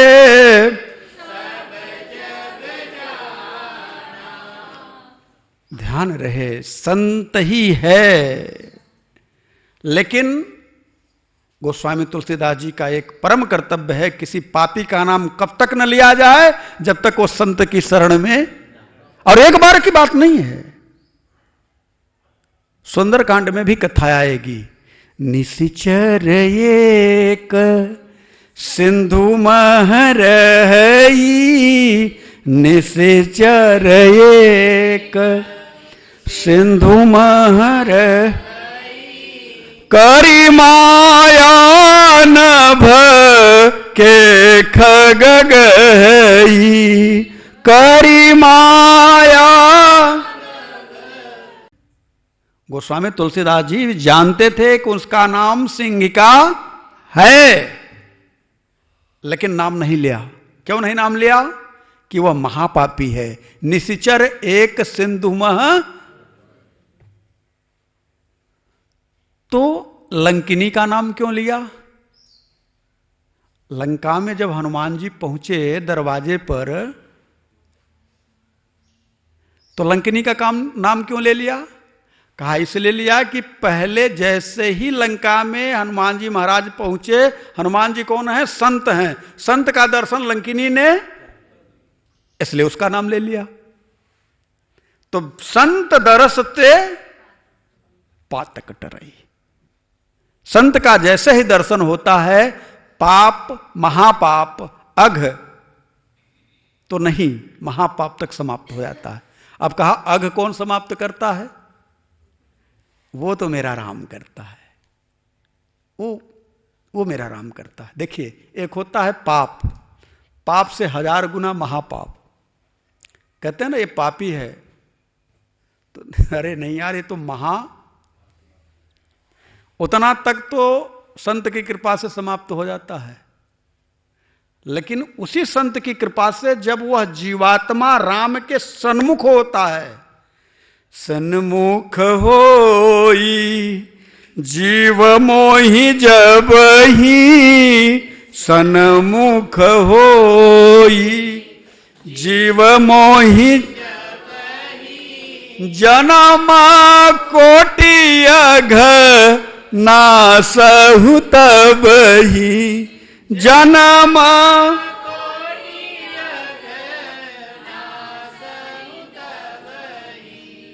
इसलिए अनंत कोटि जन्मों का अगर कोई नाश करने का क्षमता रखता है तो बस वही सुपर पावर। और ऐसे सुपर पावर को बारी मथे घृत होई जऊ सिकता ते बरु तेल, बिनु हरि भजे न भवतरिय यह सिद्धांत अपेल। अकाट्य सिद्धांत है। बालू पेरने से तेल निकल आए, पानी को मथने से घी निकल आए, यह कदाचित असंभव संभव हो जाए, लेकिन बिना हरि के भजन के जगत से पार नहीं हो सकते। इसलिए हमेशा चलते फिरते उठते बैठते अपने अंतर हृदय में यह जब उतरने लगेगा, और यह जब उतरेगा तो यह जगत जो है वह राममय दिखेगा। जब उतरेगा तब, क्योंकि हरि व्यापत सर्वत्र समाना, समान रूप से परमात्मा सब जगह व्याप्त है। और तभी तो भगवान शिव कहते हैं स्या राममय सब जग जानी करहूं प्रणाम। इसलिए उस राम को जानने के लिए यह मत सोचो कि उसका क्या नाम है। एक फिल्म का गाना था, उसका बोल हमें नहीं पता है, लेकिन उसका भाव बड़ा अच्छा था। कहिए तो सुनाओ, आप लोग सहयोग करिएगा। देता के नाम तुझको अल्लाह रखे, देता के, है ना, दे दाता के नाम तुझको, गोरे उसके काले उस पूरब पश्चिम वाले, गोरे उसके काले उसके पूरब पश्चिम वाले, गोरे उसके काले हैं पूरब पश्चिम, सब में उसका नूर समाया, कौन है अपना कौन पराया, सब में उसका सबको कर प्रणाम तुझको, हर सबको कर प्रणाम तुझको, राघव रखे सबको कर प्रणाम, दे दाता के नाम तुझको। फिर अगला बंद है, शेख ब्राह्मण मुल्ला पांडे, शेख ब्राह्मण मुल्ला पांडे सब हैं एक मिट्टी के भांडे, शेख ब्राह्मण मुल्ला पांडे सब हैं एक मिट्टी के, वेद वही है कुरान वही है राम वही रहमान वही है, वेद वही है वेद वही है कुरान वही है राम वही रहमान वही है, मिट्टी का दामन थाम तुझको अल्लाह रखे, देवदाता के नाम तुझको राघव रखे। इसका अर्थ समझिएगा कि यह प्रकृति में जो भी परमात्मा है, नाम चाहे जो हो, किसी भिखारी ने गाया, ये किसी का गाना है मुझे नहीं पता, लेकिन इसमें एक चीज जो हमको समझ में आई कि चाहे वो ब्राह्मण हो, चाहे मुल्ला हो, चाहे सिख हो, चाहे ईसाई हो, अलग अलग नाम से वो भजते हुए तो किसको भेजते हैं? मेरे राम को। तो वो जो भिखारी है वो यही कहना चाहता है कि दाता के नाम पर, ईश्वर के नाम पर, अल्लाह के नाम पर, राघव सरकार के नाम पर, चाहे जो तुम नाम लो उसी के नाम पर हमें दो। अब देने की बात वो अलग है कि वो मांग रहा है भिक्षा, लेकिन उसमें उसने एक बात कही कि शेख ब्राह्मण, चाहे वो शेख हो, चाहे ब्राह्मण हो, चाहे मुल्ला हो, चाहे पंडित पांडे हो, सब कोई है एक ही मिट्टी के भांडे। मिट्टी के भांडे का मतलब जैसे मिट्टी है, अब उसी मिट्टी का घड़ा बनता है, उसी मिट्टी का चिलम बनता है, उसी मिट्टी का है, उसी का मिट्टी का कलश बनता है पानी पीने के लिए और जल भरने के लिए, उसी मिट्टी का और बर्तन कुछ बनता है, और जो जैसा बर्तन बनता है उसका उपयोग वैसा वैसा होता है, लेकिन है तत्वतः वह मिट्टी। तो हम सभी ईश्वर के अंश हैं, हम सभी हैं तो मिट्टी के। तो उस परम तत्व की एक सत्ता जो है, राघव सरकार की मेरे एक सत्ता है, उस परम तत्व की एक सत्ता है। उस सत्ता के अनेकों नाम हो सकते हैं, अनेकों मार्ग हो सकते हैं, अनेकों विधियां हो सकती हैं, लेकिन एक बात तो पक्की है कि वह अनेक नहीं है, वह तेरे नाम अनेक, तू एक ही है। तेरा नाम चाहे अनेक हो, लेकिन तू एक ही है। तो उस सत्ता के, उस परम के, उस राघव सरकार के शरण में जाने का मार्ग भी अनेक भले हो, लेकिन एक ही के ओर से होकर के गुजरता है, वह है संत। जब तक संत की शरणागति नहीं, तब तक वहां से राघव सरकार से मिलने का मार्ग नहीं। बिना संत की शरणागति के मार्ग प्राप्त नहीं किया जा सकता। और यह बात तो मैं नहीं कह रहा, यह बात गीता में स्वयं नारायण कहते हैं, तद्विद्धि है प्राणिपाते न परिप्रश्ने न सेवया उपदेशयन्ति ते ज्ञान ज्ञानिनः तत्त्वदर्शिनः। किसी गुरु के पास जाओ, वहीं से तुम्हें मार्ग मिलेगा। अब कुछ लोग हैं अहंकारी बदांध कि वो सोचते हैं हाँ गुरु माने क्या, अरे हम पूजा करते हैं हमको उसका फल मिलेगा। तो आज एक बात और बता दूं, ये मैं अपने से नहीं कहता हूं, शास्त्रोक्त बात कह रहा हूं कि जिसके जीवन में गुरु नहीं उसका जीवन शुरू नहीं है, ऐसे नहीं कहा गया है। जब तक गुरु की कृपा से गुरु मंत्र आपके हृदय भवन में नहीं उतरा, तब तक आपके द्वारा किया गया पूजा उसका फल इंद्र ले लेता है।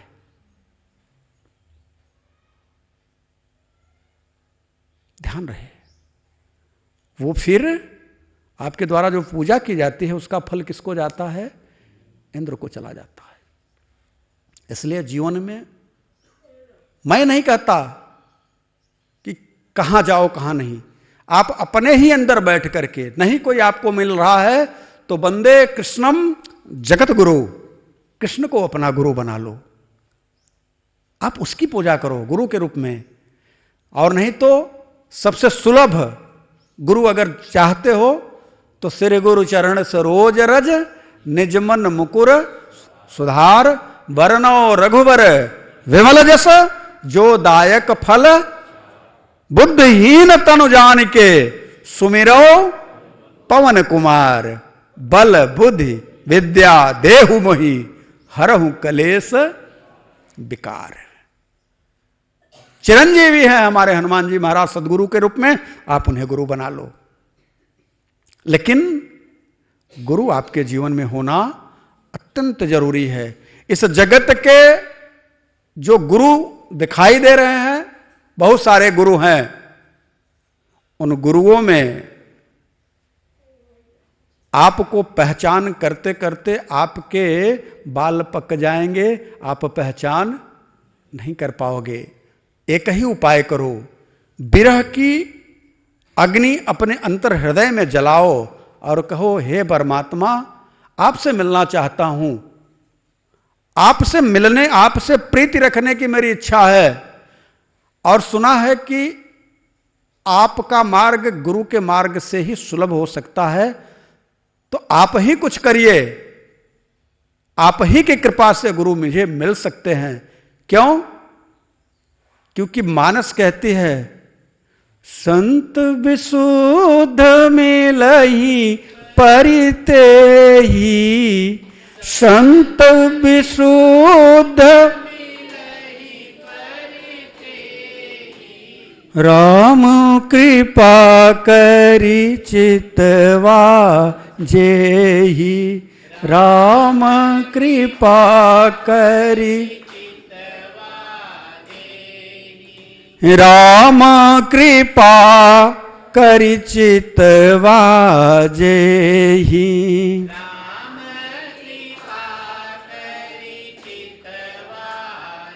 लेकिन इतना भी सरल नहीं है, राम जी कृपा इतने जल्दी नहीं करेंगे। क्यों? अगर राम से विमुख हो, राम की तरफ आपका मुख है, तो राम कृपा नहीं करेंगे। इसलिए आपको पुण्य का संग्रह करना होगा। जीवन में पुण्य का संग्रह जब तक नहीं होगा, तब तक पुण्य पुंज बिन मिलहि न संता। पुण्य का पुंज जब आपके जीवन में उतरेगा, तब राम जी कृपा करेंगे, तब आपको गुरु मिलेंगे, तब जब आपको गुरु मिलेंगे तो आपका मार्ग प्रशस्त होगा, तब जाकर के आप राम की शरणागति ले पाएंगे। आज पूर्व जन्म का रहा हो, चाहे इस जन्म का रहा हो, हालांकि पापी था जयंत, लेकिन संत की कृपा हुई। हो सकता है राम ने कृपा करी हो, इसलिए संत भेटा गए सामने से। राम की ही कृपा है कि अगर चाहते प्रभु तो तत्क्षण उसका वध हो जाता, लेकिन राम जी ने कृपा करी, उसके पीछे बाण लगा दिया और तीनों लोकों में 14 भुवनों में भागता रहा, लेकिन कोई त्राण उसे नहीं दिया। संत आए, क्यों? क्योंकि राम की कृपा हुई। और जब राम की कृपा हुई तो संत ने कहां भेजा? राम के पास। और जब राम के पास भेजा, रोया, गड़गड़ाया, प्रार्थना करने लगा कि मुझे अभय दीजिए, मैं शरणागत अवस्था में। तुलसीदास जी कहते हैं कि प्रभु जबकि वह गलत कार्य किया था, लेकिन अब यहां पे चूंकि प्रभु हैं, नारायण हैं, कृपा निधान हैं, दयालु हैं, तो मानस में बाबा लिखते हैं, सुनि कृपालयति आरती बानी, सुनि कृपालयति एक नयन करित जा भवानी, एक नयन करित जा भवानी। आरत बानी सुनी प्रभु ने, तो उसको एक नयन करके छोड़ दिया। अब आप लोग सोचेंगे कि प्रभु के पास गया तो उसको काना कर दिया। नहीं, प्रभु ने काना नहीं किया, प्रभु ने उसे एक नयन दिया। वह अंधा था। जयंत कौन था? मदांध था। उस मदांध को प्रभु ने एक नयन दिया और नयन देकर के कहा कि एक दृष्टि रखो सब में, एक दृष्टि रखो। सिया राम मैं हूं, मैं ही सिया हूं और मैं ही राम हूं, तू एक दृष्टि रख। तू अंधा है। इंद्र का बेटा कौन था? जयंत। वह मदांध था और मदांध भी अंधा ही है। तो उस अंधे को, अंधे के ऊपर कृपा करके एक नयन दिया प्रभु ने। इसलिए इस तत्व को समझिए। कहने का तरीका कुछ हो सकता है, भाव पर जाइएगा। कभी कभी तरीके इतने गड़बड़ हो जाते हैं कहने के कि भाव कितना भी बनाते रहो, तरीके गड़बड़ होने के कारण उसका अर्थ दूसरा निकल आता है। और कभी कभी अर्थ सही नहीं भी निकले या सही भाव न बने, लेकिन तरीका कहने का सही हो, तभी आनंद आ जाता है। जैसे एक सज्जन के गए शादी देखने के लिए, तो अपने बेटी के बारे में बताए। लड़के वाले ने पूछा, आपकी बेटी कैसी है? कहे मत पूछिए, हमारी बेटी को पूरा घर का काम एक पैर पर करती है, इतनी दिव्य है। तब अब लड़के वाले बड़े प्रसन्न हुए, भाई बड़ी अच्छी बिटिया मिली, जबकि उसको पोलियो था। तो लड़की वाले ने पूछा कि आपके बेटे कैसे हैं? कहे वो एक नयन से पूरा संसार देखता है, एक आंख से जगत देखता है भैया, वो किसी को उसने दुअक्खी किया ही नहीं। अब समझने वाले समझ जाएं। तो कहने का तरीका अलग हो सकता है और उससे भाव बन जाता है, किसी को बुरा भी नहीं लगता और कार्य भी हो जाता है। लेकिन छिपाव करके अगर कोई कार्य करेंगे तो एक न एक दिन प्रकट भी। शादी करने के लिए पिता अपने लड़के के लिए बहुत चिंतित था। लड़का तो तुलाता था, लड़का तो तुलाता था। अब पिता चिंतित था कि इसका ससुरा का विवाह कैसे होगा। देखुहार जब भी आए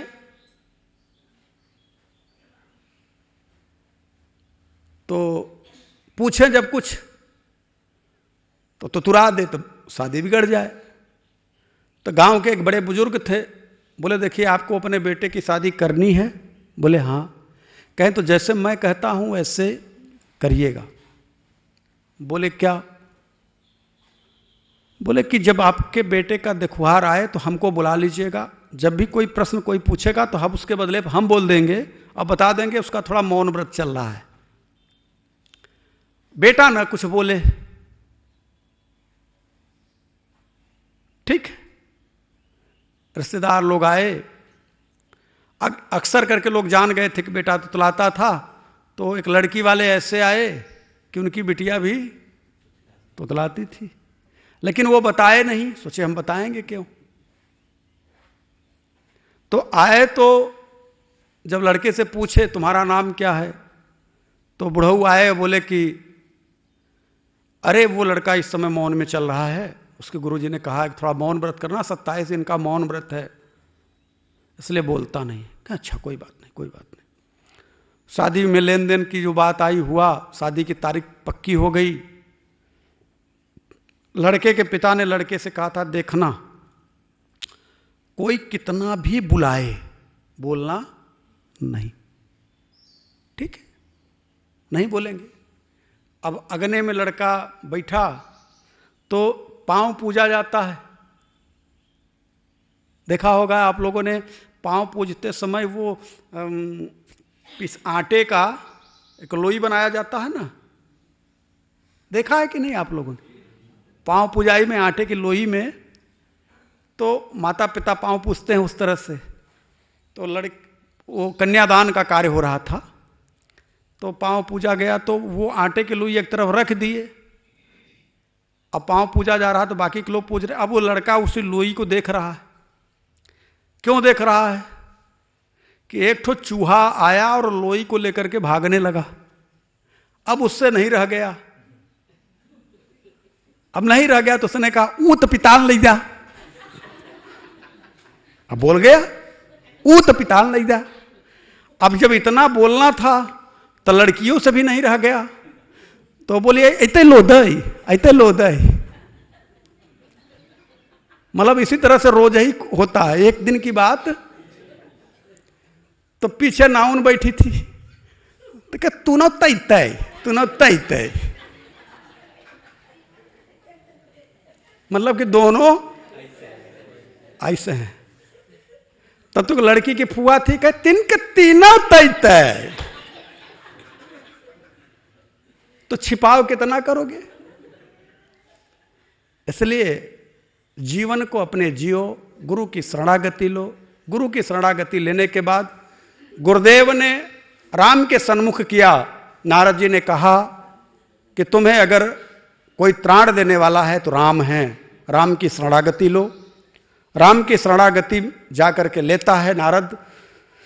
गुरु पाकर के, नारद जैसा गुरु पाकर के राम की शरणागति लेता है। यहां पर भगवान शिव कहते हैं माता से कि किन्न मोहबस द्रोह यद्यपि तहि कर बध उचित। यद्यपि इसने मोहबस भगवान से द्रोह किया, किन्न मोहबस द्रोह यद्यपि यही कर बध उचित, इसका वध करना ही उचित था, लेकिन प्रभु छाड़े करि छोह को कृपाल रघुवीर सम।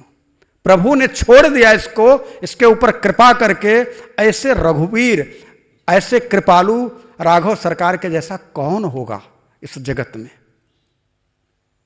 इसलिए जयंत यानी मदांध, जब जीवन में मद आए, अहंकार आए, तो हम दूसरे के दोष को देखना शुरू कर देते हैं। पहला कार्य करते हैं कि हम ऐसे हैं, दूसरा ऐसे है, या दूसरे के अच्छे भले जीवन में हम चोच मारना शुरू कर देते हैं। परिणामतः हम जयंत की स्थिति में आते हैं। अगर भगवत कृपा हुई तो हमें गुरु मिलता है, और उस गुरु के कृपा से पुनः हम राम की ओर अग्रसर हो जाते हैं। राम की कृपा मिल जाती है, और राम की कृपा अगर मिलती है तो प्रभु कहते हैं कि जो मेरा है, जो मेरी तरफ आ गया, अपचित्सु दुराचारो भजते माम अनन्य भाग, साधुरेव सह मंतव्य सम्यक व्यवस्थित हो। कैसा भी हो, किस तरह का भी हो, एकदम गया से गया हो। अरे भगवान तो इतना कहते हैं, इतना कह देते हैं कि हम तो सोच करके कांप जाते हैं कि प्रभु कितना कितना क्षमा करते हैं। सुंदरकांड में पढ़िए, कोटि भी प्रबध लागई जाहू, कोटि भी प्रबध आए शरण तजऊ नहीं ताहू, आए शरण तजऊ नहीं। करोड़ों ब्राह्मणों की हत्या का भी, अगर वध का भी, हत्या का भी पाप लगा हो, फिर भी अगर कोई मेरी शरण में आ जाए तो मैं उसे क्षमा कर देता हूं। ऐसा प्रभु है। और ऐसे प्रभु को न जब भज करके अन्य देवी देवताओं का भजन करता है तो उसके लिए क्या कहते हैं, अस प्रभु छाड़ी भजई जे आना, अस प्रभु छाड़ी ते नर पशु बिन पूछ विषाना, ते नर पशु बिन, ते नर पशु बिन। ऐसे कृपा निधान दयालु मेरे राघव सरकार, मेरे गोविंद को जो नहीं भजता है वह नर नहीं पशु है। इसलिए आप सबसे मैं कहूंगा कि उस प्रभु की शरणागति लो। कैसे लो? हाथ जोड़ो और कहो, मौसम दीन न दीन हित, तुम समान रघुवीर, अस विचारी रघुवंश मणि, हरहु विषम भवभीर, हरहु विषम भवभीर, कामिहि नारी पियारी जिमि, लोभे प्रिय जिमि दाम, त्रिमे रघुनाथ निरंतर, प्रिय लागहु मोहिरा, प्रिय लागहु मोहिरा। आज के लिए बस इतना ही। हरि ओम।